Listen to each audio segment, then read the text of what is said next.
In this new world of e-commerce, what we're seeing is a lot of price pressure. It's unfortunate because the demands for customer service are increasing rapidly.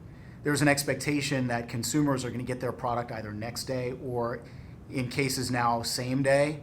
Yet the expectation is also that they're going to get it cheaper than they've ever gotten it before. How we maintain margins in this new scenario is a massive challenge. So in light of all of this pressure, how do we take advantage of the opportunity to lower our costs while increasing our service levels? Because those companies that are able to do that are going to be the ones left standing.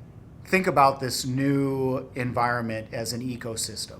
Retail companies are looking for ways to fulfill products to customer, whether it's the customer picking up in store or them shipping product from their distribution centers. And in some cases, what they're doing is actually shipping product from their distributor's distribution center. That's called a drop ship. And it's the least cost method that allows retailers to get product to their customers not quite as quickly as getting it to them same day, but they can get product as quickly as next day to their customers and bypass the store or bypass their own distribution center. So that's a low-cost option for the retailer, and it's a great way for you to take the inventory position and maximize your margins with the retail partner.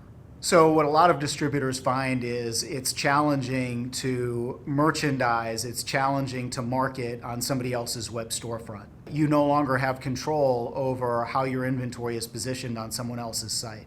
You may decide that the best way to avoid that challenge is by putting up your own web storefront, in which case you don't have the EDI challenges.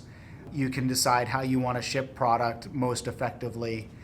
You can make the most margin out of the transaction.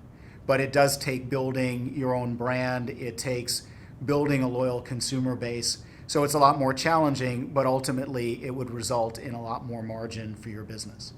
So either way, what's happening now is your traditional business of shipping hundreds or maybe 1,000 orders to retail distribution centers, that whole paradigm is changing. So whether it's doing drop shipments or whether it's shipping from your own web storefront, you're now shipping lots of little orders every day.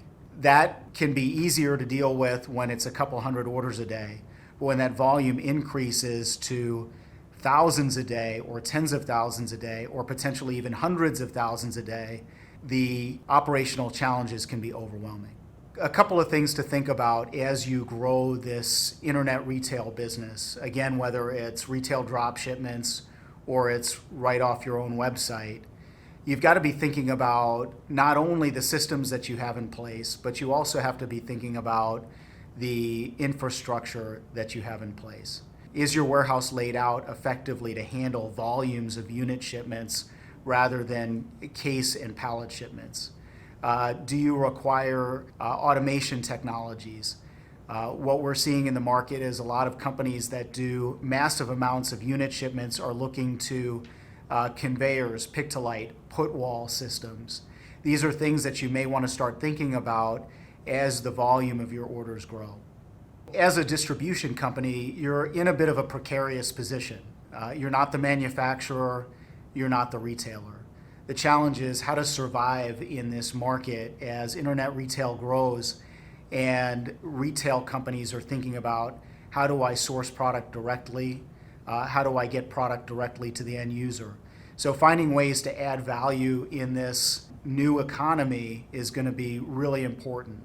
How do I more efficiently deliver product to customers than my retail partners? How do I scale this business and create my own brand, my own direct presence, so that I have a loyal fan base that keeps on coming back and buying product from me and not necessarily my retail partners? That's not to say that you won't have a valuable relationship with your retail partners.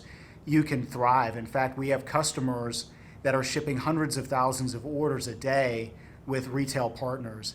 And as this e-commerce segment grows, we're only seeing a fraction of the potential of this market. So as this internet retail economy grows, there's plenty of opportunity for everyone to exist in this ecosystem. But the minimum barrier to entry here is that you have to have the systems and processes to perform. You need to be able to manage your customers' expectations, whether that's your retail partner or it's the end user, the consumer.